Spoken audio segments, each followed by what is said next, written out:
So it's a great pleasure and welcome to all of you wherever you are. Good morning, good day, or good evening. Let's talk about glaucoma. This is a group of diseases that really have in common several things. But the most important factor in glaucoma is that it's a characteristic form of optic neuropathy, for which visual field loss and elevated pressure are really just risk factors. We can classify glaucoma in a number of different ways, and there are a number of different schemes for doing that. I like to think of glaucoma functionally, if you will, and whether the angle is open or closed, and then if it's open, where's the obstruction to outflow? Is it pre-trabecular, trabecular, or post-trabecular? We'll talk about some of that. An angle closure, is it an anterior pulling mechanism that's causing the glaucoma? Is it a posterior pushing mechanism? And then we have the broad category of childhood and developmental glaucoma.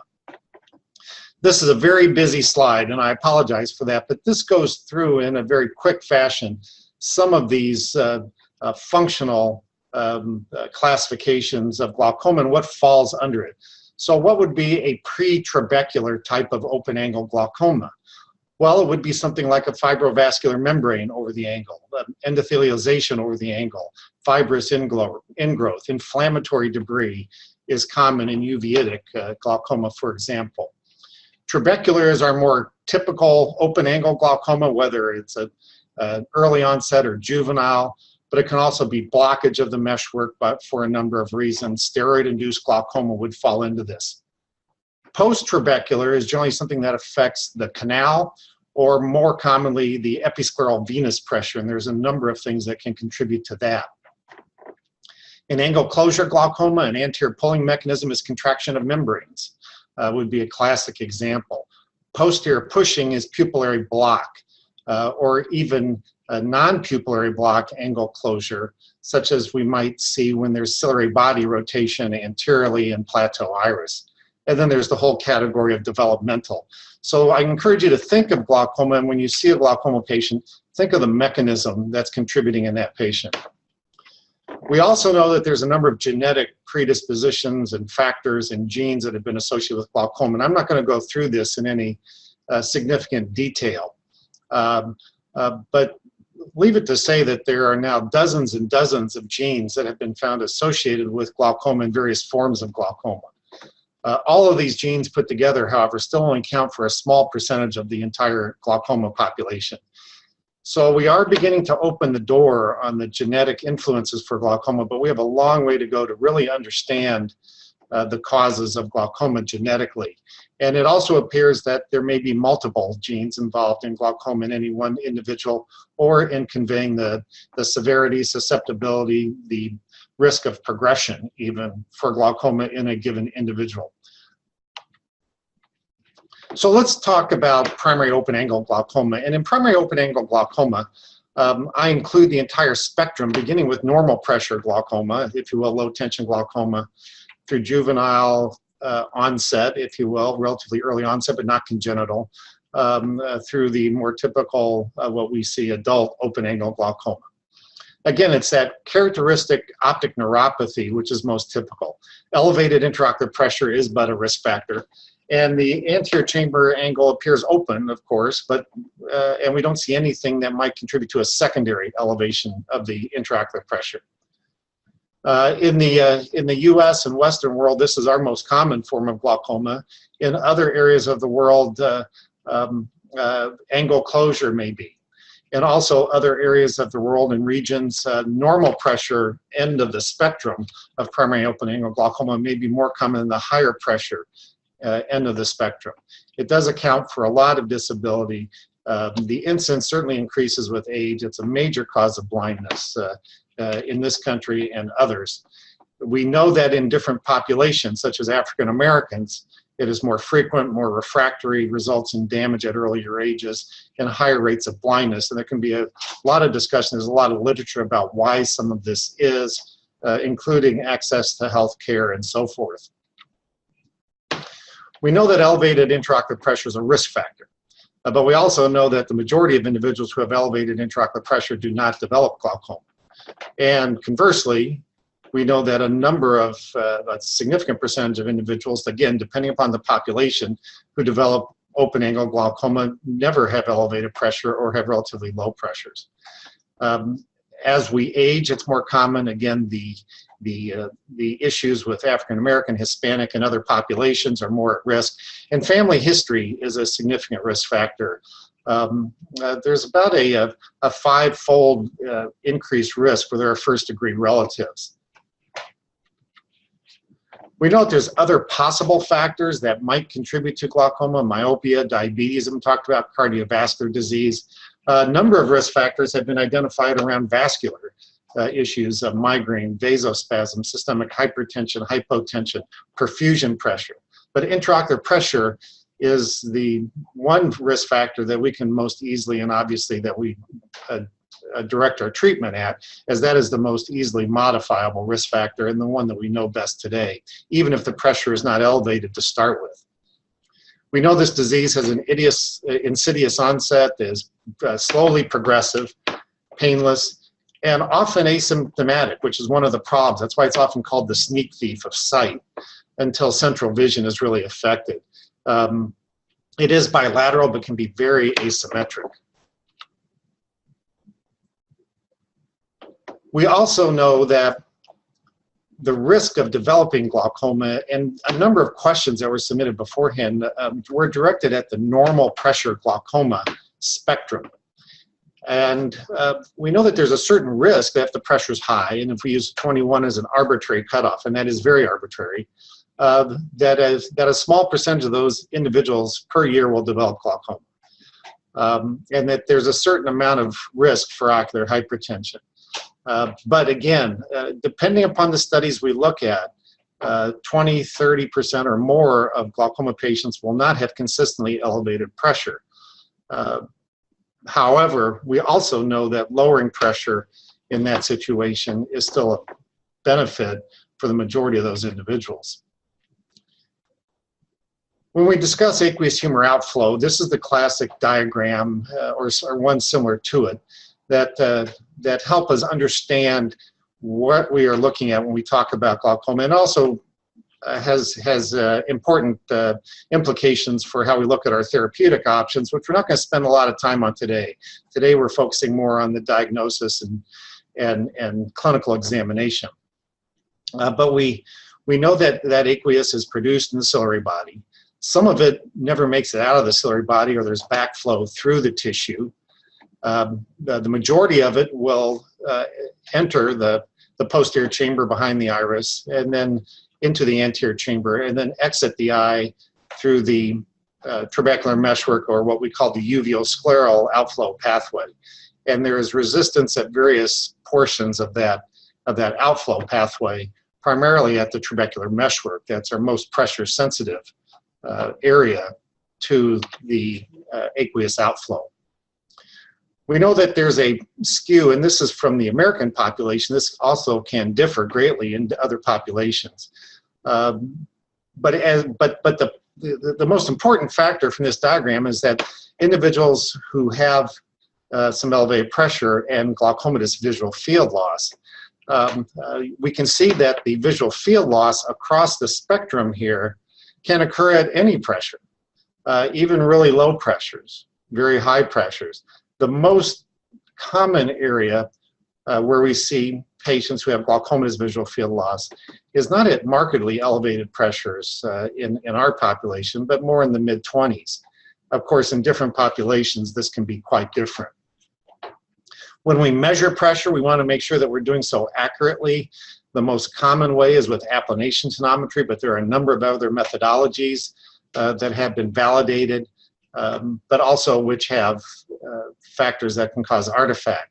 The most common reason for seeing artifact or incorrect pressure measurements with applanation tonometry is just simply how much fluorescein is in the eye and not having the correct alignment, so that the Myers don't have too much or too little fluorescein, so that we overestimate or underestimate the pressure. We call this the Goldilocks rule, where you want it just right. Gonioscopy is critical in glaucoma, and all patients with glaucoma should have gonioscopy performed and even repeated periodically. Even open-angle glaucoma patients can develop angle closure over time from lens changes or other conditions that can predispose to angle closure. There have been studies done that even in the U.S. have suggested that in a Medicare population, that maybe even up to a half of patients who undergo glaucoma surgery have never had, at least on billing records, a gonioscopy performed. So this is probably something we don't do enough. We don't have great data on it, but it is critically important towards understanding glaucoma and getting back to that mechanism and understanding the glaucoma mechanism well. What are we trying to do in gonioscopy? Well, obviously we're trying to understand what is the angle anatomy in an individual patient. And this is a schematic, of course, of in detail of the various layers of the angle. We're not going to see the deep layers on gonioscopy, but we will see the anterior chamber angle, look for the scleral spur, which is an important landmark, ciliary body, trabecular meshwork, and Schwabe's line is also a common landmark. But it's something you have to do, you have to practice, you have to get very common with, or you have to get very comfortable with. I like to use the Spaeth gonioscopic grading system. I think it's important to have systems so that you do these examinations in glaucoma patients in a systematic way and a reproducible way. And I find this a very useful system. You may have your own system, which is fine, as long as you do it the same way every time. Obviously, the goal is to distinguish what's abnormal from what's normal, because normal covers a broad range. We can certainly do simple tests short of gonioscopy, such as just shining a pen light across the anterior chamber to assess where the shadow is and how shallow the angle is. But that's obviously, while quick, it's not very sensitive. It doesn't give you a lot of information or anything you can follow very easily. There are other systems, looking at the Van Herrick system, where you look at the corneal light reflex through the cornea and compare it to the chamber depth. If the peripheral anterior chamber, which is PAC, is greater than the corneal thickness, that can be called grade 4, and then equal to half, quarter, or less than a quarter would be progressively more shallow. And here's an example of that. This is a Van Herrick estimation of the peripheral anterior chamber depth. And we can see the light reflex through the cornea here, and then we see the gap, which is the anterior chamber depth before the light hits the iris. And maybe we're at certainly half or more, close to a full light reflex thickness of the anterior chamber. Whereas in this situation we're looking at, we see the light reflex in the cornea, but no gap with the iris. So this anterior chamber is flat in the periphery. So Spaeth proposed a system now going back many years that really looks at different aspects of the anterior chamber angle. And the three most important aspects are: where does the iris insert? Where does it actually contact and insert the interior lining of the eye? What is the angular approach that the iris overall takes to that angle? And what does the peripheral iris specifically look like? And there's also other things that we can note. Probably most importantly would be pigmentation, PAS, and so forth. So iris insertion. So we grade the iris insertion by A, B, C, D, and E. A is anterior, where all you see is Schwabe's line. B is behind Schwabe's. C is scleral spur. D is where you're seeing some ciliary body, and E where you're seeing a lot of ciliary body. And this is a schematic showing the various levels where the iris can insert both normally and pathologically. And we'll look at some examples in a second here. Obviously, A and B angles, where the iris insertion is anterior to Schwabe's line or into meshwork, are abnormal. That would always be an abnormal circumstance. C, D, and E angles can be normal or abnormal depending upon where you started at. And just here again, here's some schematic examples of what an A, B, C, D, or E iris insertion might look like. Now, the angular approach is typically what we think of when we just look in the anterior chamber and we see what does that angle look like. And it's defined by doing two tangents, one through the meshwork and one through the middle of the iris, the middle third of the iris. So it's just drawing that angle. And we do this in our head all the time. It's pretty subjective. It's not based on what you actually see, but what you think it is. But I think we can get pretty accurate with that. Is this a 10-degree chamber that's very shallow, or is it more normal in the 30, 40 degree, or is it really deep, like a 50-degree angular approach on gonioscopy? And then the last part of the system is really understanding the peripheral iris configuration. Is it flat? That would be the normal flat, or with a very mildly anterior bowing curve to it that's typical. Is it concave or bowing posteriorly, such as we might see in pigmentary?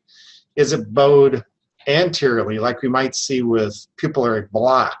Or is it just bowed in the periphery with that peripheral iris hump, but then fairly flat after that, as would be typical in plateau iris?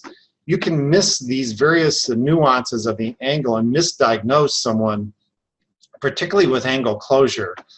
You can miss, and probably very frequently missed, is plateau iris. It's probably our most commonly missed diagnosis in glaucoma today that I see. So here would be sort of this is an ultrasonic view, an anterior segment ultrasound. It just shows the normal mild anterior bowing of the iris.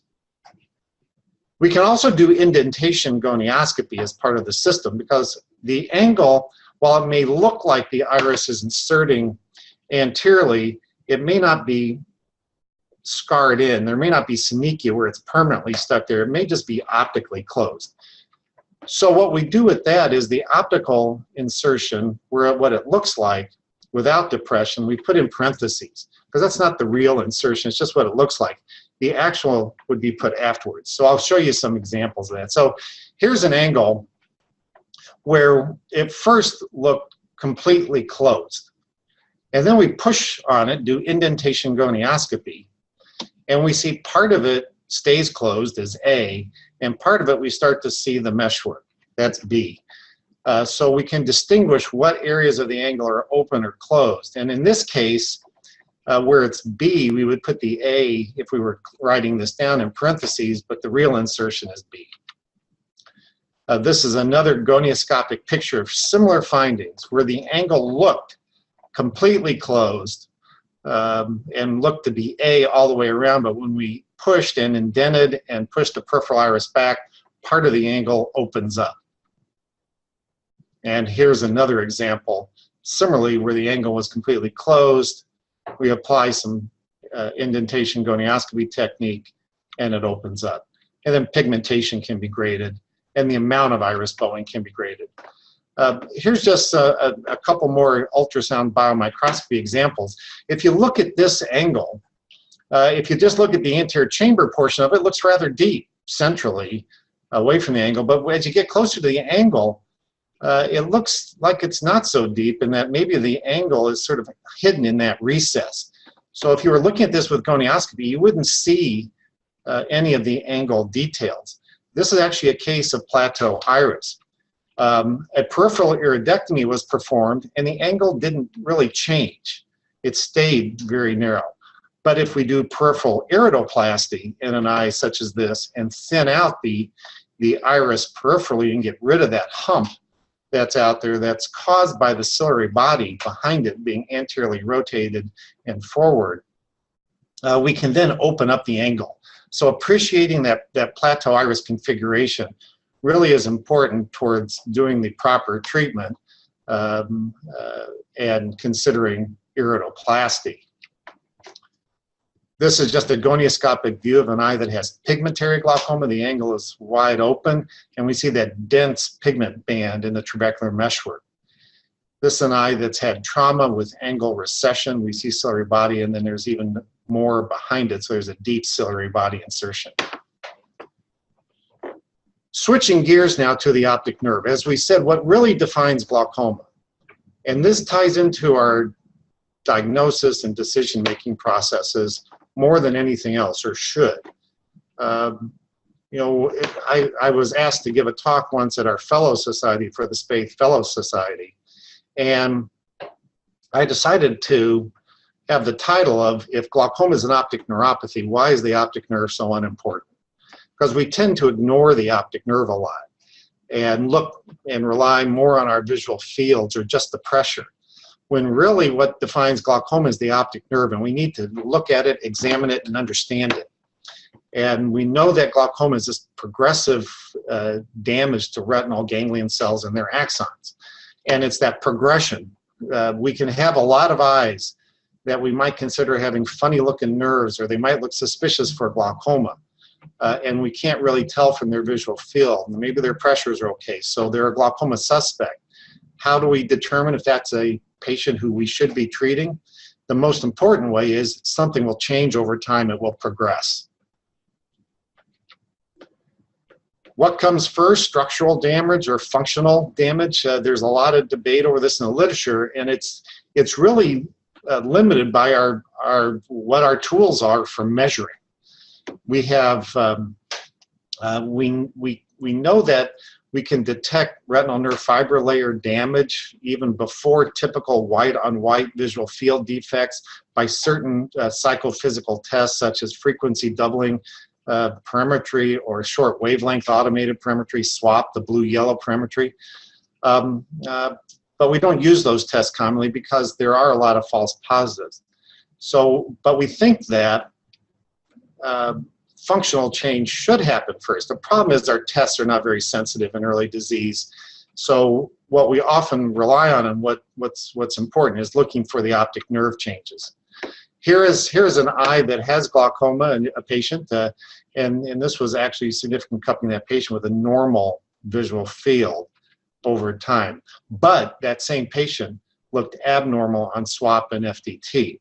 Again, the problem with these tests is they're not universally available, and you will get a lot of false positive tests or little ditzels on these fields quite frequently because they're not easy for patients to perform well on. So also, by the time we detect visual field loss with our standard perimetry, such as a Humphrey visual field or whatever white-on-white type visual field you use, by that time the disease is pretty advanced. A third to half of the optic nerve may be gone or more. So we do have to be looking at the nerve, I believe, particularly in early disease, to ensure that our patients are not progressing and are being treated adequately. And this is often how we schematically sort of look at the various parameters in structure and function, but this is highly dependent on what tools we have to measure the optic nerve, the retinal nerve fiber layer, the visual field.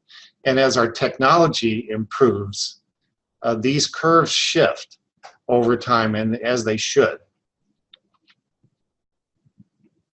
A lot of patients don't get their optic nerves looked at. This was a study that was done in the US looking at nearly 400 patients, and about half of them did not, half of these patients with glaucoma did not have documentation of their optic nerve findings on their initial exam.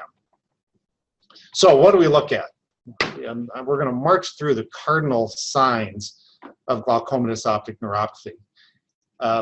First of all, a disc evaluation cannot be, a good, proper, thorough disc evaluation is incredibly important. It can be the most sensitive and specific way we have for diagnosing glaucoma. Again, our functional testing is not great, and pressures do not define who has glaucoma either. And we need to document it, either photographically or imaging if we can, or if not, draw it and be a very keen observer. There are a lot of generalized signs. Just a large cup, even some asymmetry of the cupping may not be very diagnostic, but progressive enlargement is. We look at all these different things, and we're going to march through some of these focal signs here. And there's also less specific signs relating to the lamina, the blood vessels, peripapillary crescents, and so forth. Our main goal here is to understand also the nerve fiber layer, which we look at with our imaging technologies that are evolving today, such as OCT. So what are the rules? Number one, estimate the optic disc size. It's hard to place the cupping in context unless you know the disc size. It would be like measuring pressure and not having any idea what the corneal thickness is, for example, which we didn't talk about. But we know that in eyes that with very thin corneas, we may be underestimating the pressure, and very thick corneas overestimating the pressure. The same sort of context applies to the nerve. If you've got a very small nerve, for example, as we'll look at, a moderate-sized cup could be very significant. You know, here's an eye with a small cup. We have to find where the rim is in the scleral canal and then estimate the vertical and horizontal disc diameter. The 5-degree spot, just on our standard direct ophthalmoscope, that little 5-degree small aperture spot, for most eyes, that should be approximately the size of the optic disc. That's one very simple way to just estimate. If the nerve extends well beyond that, then we have a large nerve. If the spot is well larger than the optic nerve head, then we know we have a fairly small optic nerve. We can also look at it and measure it with a lens, with an indirect, but depending upon the magnification of the lens or what lens we use, we might have to apply different correction factors. The average vertical diameter is about 1.8 millimeters and horizontally about 1.7 millimeters. As I mentioned, the cup sizes can vary quite a bit. These are all eyes that do not have glaucoma, but they have different size optic nerves and therefore very different looking cups. We consider small generally anything under 1.5 and large generally anything over 2.2 in vertical diameter. Like I said, small discs may have small cups. Is this a normal optic nerve? It actually isn't. There is thinning of that superior rim there, and this is an eye from a patient who had glaucoma. Next, we want to look at the rim itself. And the rule that we use is the isn't rule. And the isn't rule is the distance between the disc border and where the edge of the cup is, or where the blood vessels bend, can often give us an idea of where that is. And the isn't rule merely states that the normal retinal nerve fiber layer in the vast majority of patients, I won't say there aren't some exceptions normally, but the inferior rim is thicker than the superior, which is thicker than the nasal, which is last the temporal. So it should go in that order. So isn't. Just remember the isn't rule. Here's an eye where the inferior rim is obviously very thin and notched out. It doesn't adhere to the isn't rule. We have to be careful of pallor and that we don't misinterpret where the disc margins are. This is an optic nerve with pallor that's actually a small cup. But it's easy to misinterpret these as having some rim thinning somewhere if we're not careful. And we have to think about other things other than glaucoma. Next, it's easy just on clinical examination to get an estimate of the retinal nerve fiber layer and what it looks like just by looking at it. We know the retinal nerve fiber layer has a definite pattern to it and has a certain light reflex to it when we examine it clinically. Here's an example of two different patients. The one on the left obviously is a normal retinal nerve fiber layer, deep cup. It even looks like there's undermined. Could you call that glaucoma? But look at that very robust light reflex off the retinal nerve fiber layer. And we compare that to the other example where the cupping may not be in general that different. It looks qualitatively different, but there's really no light reflex, and there's a lot of thinning of the retinal nerve fiber layer. And we can get a sense for that just on our clinical exam.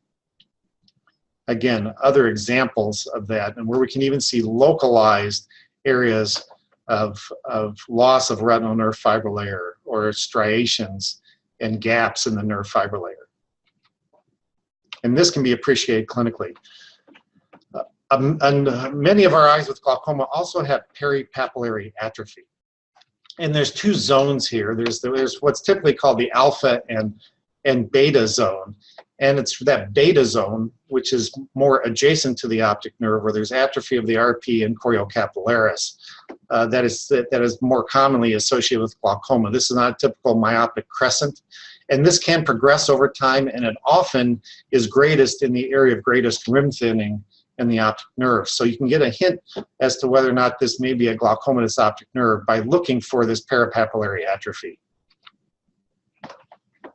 Disc hemorrhages, an important sign in glaucoma. Many patients don't develop disc hemorrhages, but when they do, it is a red flag, and it can be a tip-off and can be very easily overlooked. And these are various examples of photographs. There are small little disc hemorrhages. Here's normal nerves, but they can be hidden and easily overlooked. There's a lot of interest in talk about imaging in glaucoma, and certainly our imaging technology has progressed tremendously and is very, very beneficial today. We have a number of technologies I'm just showing here. What I would say about imaging technologies, if you have it, it's great. It's a useful adjunct, and I would encourage you to use it, but you don't have to have it, and I wouldn't rely on it totally. I still like to obtain a photographic documentation in every patient that I can, because that's durable. A lot of our imaging technologies are like computers. They will change over time. And then our new scan 5 years from now may be not able to be compared to our old scan. But a picture can always be compared. There's areas where imaging is especially helpful, and that's in some of these glaucoma suspects, such as this patient, where there was significant asymmetry in the cupping that was very suspicious on this Heidelberg exam. But when we looked at it, the nerves are very different sizes, and the rim area is actually the same. So the classification here is normal. So it can really help us sort out some of these funny looking nerves and glaucoma suspects to see who's normal and who's not. I'm not going to go through a lot of the basics of OCT. It uses an interferometer and low coherence light to create an image. And there's a lot of technology behind this, and you can all look this up and read this elsewhere. But it can be very useful clinically, and it does correlate well with what we see. Here's an eye where there's glaucoma, worse in the right eye, obviously, than in the left eye, with essentially an inferior altitudinal defect in that left eye. And there's good correlations with loss of the retinal nerve fiber layer, especially superiorly, that correlates well. And with a lot of our imaging technologies, one of the keys is to make sure that we have correlations between our discs and our field imaging and assessment. And that's one of the keys in glaucoma diagnosis also. It's difficult to rely on any one technology for making a diagnosis of glaucoma, whether that's pressure, field, or optic nerve assessment. And it's also true for trying to determine glaucoma progression. It really has to all fit. We want our clinical examination, patient complaints, and all to all fit into a package that suggests whether a patient has glaucoma or whether their glaucoma is progressing. Visual field assessment I alluded to a little bit before, but what we're really trying to assess is where is their loss of what is typically determined that Traquair's island, that island of vision in the sea of darkness. We know what the normal visual field looks like. We typically do not test the entire field in glaucoma.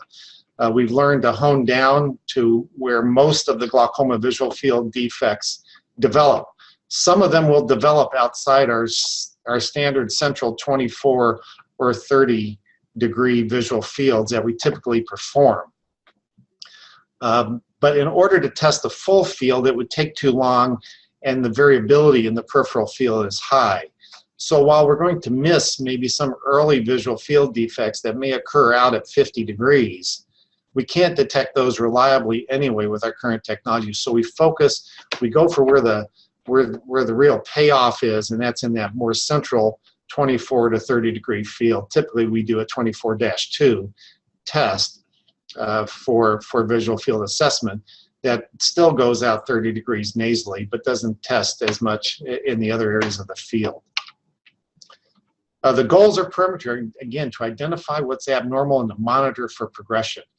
We typically look for these nerve fiber bundle type of defects, paracentral scotomas, arcuate scotomas, nasal steps, wedges, or it can just be generalized constriction, or a generalized decrease in sensitivity can also be a very early and not atypical defect in glaucoma, but it's nonspecific. Could also be caused by cataract, for example. Here's a typical nasal step, also showing the area of the retina and the ganglion cells that are damaged that would typically lead to that type of defect. Similarly, with a paracentral scotoma, the damage is more centrally. For a superior paracentral defect on the visual field with some superior nasal loss, the area shown where the damage might exist is illustrated. And similarly for a more arcuate or Bjerrum scotoma. Similarly, temporal wedge defects and where the damage might exist. We can look at a single field interpretation. One of the things we want to look at when you look at a visual field test, an automated test, is you want to first assess the reliability and quality of the test. False positives, false negatives, fixation losses, how much fluctuation there is. We do expect that areas where there are some defects to be more variable than normal areas, so false negatives may be higher in areas of glaucoma damage, and that's okay. So we can't always take exactly what the machine tells us. We also have to look at that in the context of the visual field. So if you have a number of false negatives, but in an otherwise normal field without defects, that may be an indication the test is not very reliable. But if you have some false negatives in an eye that tests with a lot of visual field defects, those false negatives might be just because there's glaucoma damage, and that's okay. It doesn't mean it's unreliable. How do you determine what's a significant defect, what's abnormal? Well, clusters of points, 2 or more points that are depressed by more than 5 decibels compared to surrounding points. Single points that are very depressed can be significant. Above and below the horizontal midline can be important, but also one of the key things is if you think there might be a significant defect, it's got to be reproducible. So repeating visual fields is a critical component, and it requires a reliable baseline. You probably need at least 2 fields. Some studies suggest that in order to really diagnose progression, 2 fields is not enough. 3 fields may not be enough. The AGIS study, the Advanced Glaucoma Intervention study, suggests that in some patients, it could require 5 to 7 fields to really confirm definite progression. So fields can vary quite a bit. Make sure that you reconfirm visual field defects when there's any question, and make sure that they correlate. Again, it's getting back to that correlation with the optic nerve, with pressure, what's going on with the patient, what they say, and put it all into a consistent pattern that really helps you define what this patient has and whether or not they're progressing and whether or not they need greater intervention. With that, I have the great fortune of being here in Indianapolis at the Eugene and Marilyn Glick Eye Institute, and I wanted to leave a few minutes at the end here to address some of the questions. Some of you may also submit questions online, which we'll try to get to, and our moderator will help us with that. But several of you, and I thank you for submitting some questions in advance, and I'd like to maybe address some of those and go from there. Several of the questions were around what is the best way to handle the glaucoma suspect. And as I've been talking about, the clinical examination is critical here, careful examination. And I think the most important thing in a glaucoma suspect is to make sure that everything fits. Just because someone may have elevated pressure doesn't mean they have glaucoma. Just because they have an optic nerve that looks suspicious doesn't mean they have glaucoma. Just because they have a visual field defect that may be suspicious doesn't mean they have glaucoma. But put all that together. If they have elevated pressure, if they have a suspicious looking optic nerve and visual field, and they have a family history of glaucoma and so forth, then that might give you enough to really consider that this patient really is no longer a suspect but has glaucoma. One of my things I harp on with our residents when we talk about this issue is somewhat philosophic, but the point is that diagnosing someone with glaucoma is a major step. It is committing them to a course of therapy that could be for a lifetime. And what we tend to do is we tend to overdiagnose glaucoma suspects, but undertreat real glaucoma. So my approach to the glaucoma suspect is to be very conservative about making the diagnosis. If you don't make the diagnosis before they've lost their first 10% of ganglion cell axons, that's okay. These patients do not have they have a window of time where you can sort things out, and that could be over weeks, months. It could even be following them for a year or two and see if something progresses and changes. And once you're convinced they have glaucoma, then treat them aggressively. What we tend to do is treat a lot of glaucoma suspects just because we don't know, and we throw a little medicine at them. And then our real glaucoma patients, we don't treat aggressively enough. I think that should be reversed. We should be conservative about diagnosing glaucoma, but then aggressive in treatment when we do know that we have real glaucoma and we're convinced of that. We talked a bit about visual field assessment. There's a lot of different ways to assess visual field. What we use most commonly is the standard Humphrey Visual Field 24-2. We use the SITA, the SITA program, if you have that available. It's very well validated. It's a relatively quick test that you can get through in an efficient period of time without wearing patients out. As you know, a big problem with fields is our patients get very fatigued during the test and often don't perform reliably. There were some questions again about normal tension glaucoma, which we spoke about. Again, that's similar to the whole discussion around glaucoma suspects. Normal tension glaucoma patients, again, we should be conservative about making the diagnosis. But once we're convinced that there's a diagnosis, we should treat them. And the goal is usually a 30% reduction from their baseline. That's from the normal tension glaucoma study. It did show that it greatly reduces the rate of progression. But we also have to understand that in these normal tension glaucoma patients, a lot of them don't progress, or if they do so, they do very quickly. The goal is to try to determine who are the rapid progressors and who aren't. There were a couple questions about surgical and other approaches. I hope through through the graces of Orbis, if we can get back together to maybe delve into more of the medical, laser, and surgical management of glaucoma and how we handle those patients. And there's a lot that can go into that discussion. We typically do try to start with medications, but that's changing. It depends on your location and what's available. Prostaglandin analogs are the typical first-line therapy in the U.S. and our most effective agents, but we fortunately have other classes of agents available. The key is to have a goal, and that's usually to obtain at least a 30% reduction in pressure over time. And we can talk more about goal setting when we talk about therapy in a future talk. There were other questions here. Again, going back to pressure, how do you diagnose glaucoma in LASIK patients? Yeah, interesting question. Well, we know there's a lot of corneal issues that can cause artifact in our tonometry, and LASIK not only thins the cornea but flattens it.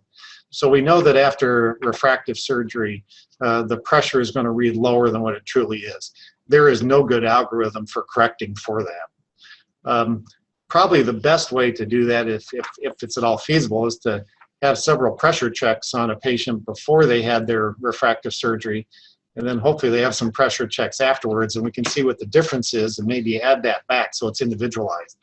But in general, we really do not know, and we have to rely on other factors such as the field and the optic nerve more than the pressure.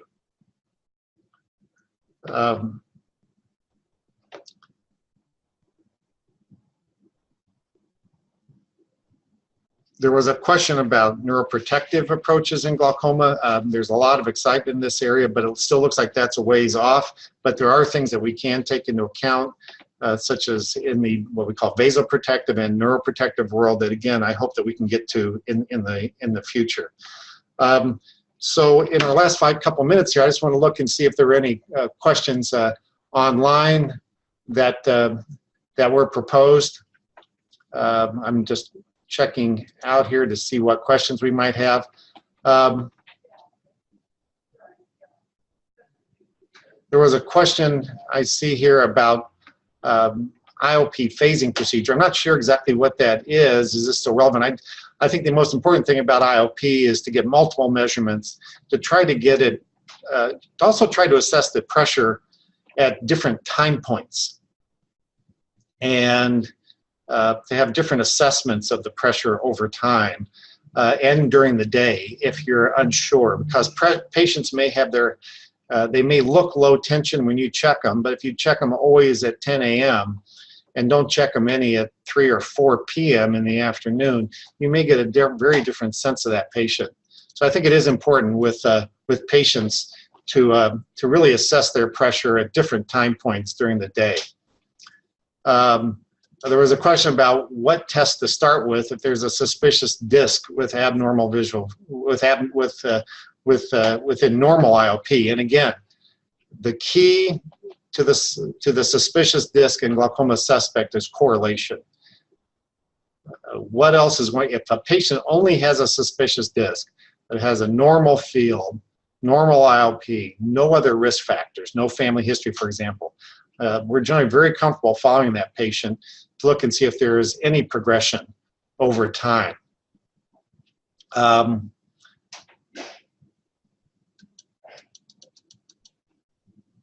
There was, there was a question about nasal step. Nasal step just refers to that area of the arcuate visual field defect that we say that's clustered in the nasal peripheral field. It can be a superior nasal step or inferior nasal step, but it should respect the horizontal meridian in the nasal portion of the field.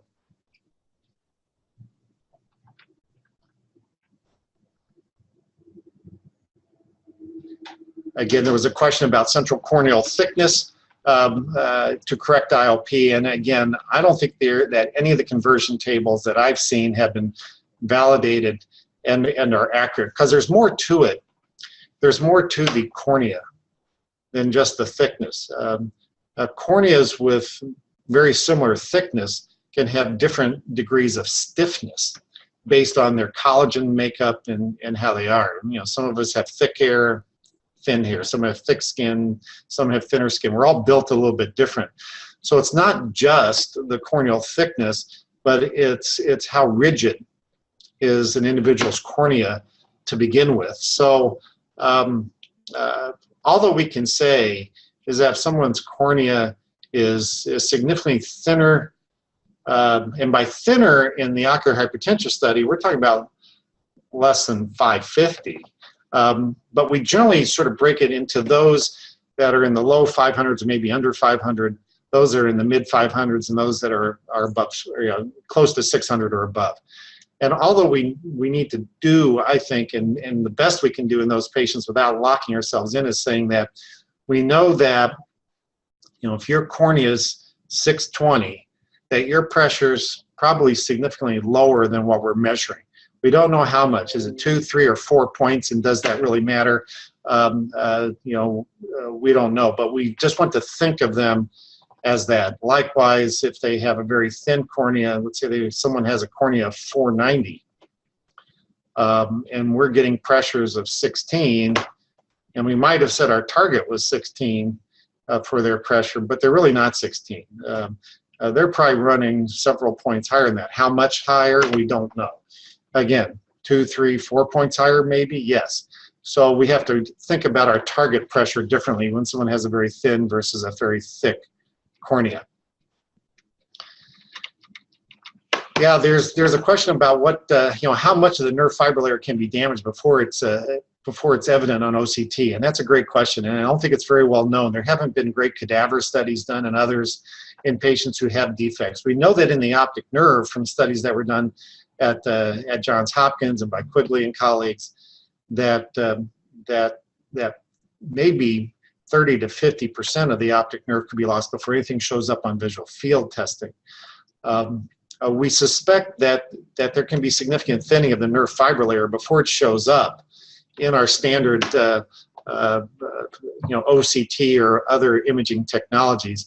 What that percentage is, I don't think we really know, but is it 10, 20, 25%? I would think we would probably be in that range based on the sensitivity of the test. As technology is improved, hopefully that'll come down, but I don't think we're at the point yet where we can detect, say, a 5% change in retinal nerve fiber layer thickness reliably. That just doesn't exist, and the technology is not that assessment today. There was a question also about visual field defects in normal tension glaucoma. First of all, normal tension glaucoma, and as I said, it's a spectrum of primary open-angle glaucoma. It's probably not a separate disease, although the way that we think of glaucoma, I think is somewhat interesting as well. We typically, as I said, glaucoma is this typical optic neuropathy, but obviously there's a lot of different things that fall under glaucomatous optic neuropathy we just don't understand. So maybe we will separate these diseases out. But right now, we really consider it a spectrum. It is said, and in many studies, it is evident that in normal tension glaucoma, the earliest visual field defects oftentimes tend to be more central or paracentral than the typical peripheral nasal step or peripheral arcuate defects that we see in the higher pressure spectrum of the disease. But there's a lot of overlap. Different studies with different populations have shown differences or no differences. So I think it's all possible with normal tension glaucoma that you can get any type of visual field defect. But in my personal experience, they do tend to be often more paracentral or central earlier on in the disease for reasons that aren't really well understood.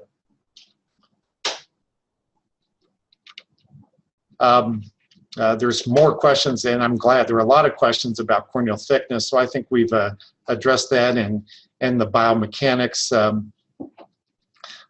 Patients with normal visual field, normal retinal nerve fiber, normal IOP, but a positive family history. What I do in those patients, quite honestly, is if they look, everything looks fine, and their only risk factor is a family history, and depending upon their age. But I'll suggest that they have a repeat eye exam in 1 to 2 years. As they get older, I lean more towards annual. If they're younger, 30s or 40s, and nothing evident, then maybe 1 to 2 years. There was a question about features of the normal tension disc. Some have suggested that there's more earlier notching in those discs, maybe more disc hemorrhages in normal tension glaucoma. But otherwise, again, it's a spectrum, and anything is possible with normal tension glaucoma that we see in high pressure glaucoma. They are not, at least clinically, by what we can assess today, separate entities. What about tonometry in the edematous or scarred corneas? And that is problems. That is problematic in those eyes. We often go to different types of devices, such as tonopen, McKay-Marg, pneumotonometry. There's a variety of different techniques, but it does become challenging. Most commonly, what we have available in use is the tonopen.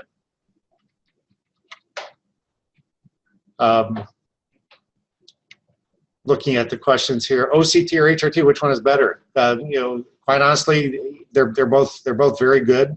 The studies of correlations between all the different OCT devices and HRT, if you look at their sensitivity and specificity, that's been demonstrated in different studies, they all look very similar.